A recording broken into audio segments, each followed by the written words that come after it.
parole est à Sylvie Tolmon. Merci Monsieur le Président, merci Monsieur le rapporteur. Donc vous l'avez dit, l'industrie du livre est la première industrie culturelle française. Nous pouvons nous féliciter de la prospérité de ce secteur qui continue de rayonner malgré un contexte de crise redoutable. Soyons fiers en effet de constater que le livre papier est toujours un produit attractif, largement plus vendu que le livre numérique qui représente 2,3% du chiffre d'affaires de l'édition française. L'industrie du livre est par ailleurs, et vous l'avez dit également, la première industrie française à l'export avec un quart du chiffre d'affaires réalisé à l'étranger. Ses ventes sont même en nette augmentation. Dans ce cadre, vous soulignez le dynamisme des exportations vers nos grands voisins européens et évoquez l'ouverture d'un nouveau marché par les exportations vers l'Afrique francophone qui affiche une progression de 15,2% par rapport à 2013.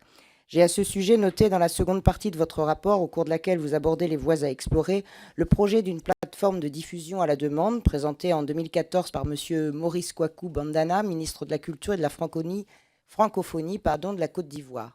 L'idée serait d'implanter une structure en Afrique francophone qui comprendrait un archivage sécurisé des ouvrages sur des serveurs informatiques. Cette structure pourrait imprimer les ouvrages sur le continent africain à la demande.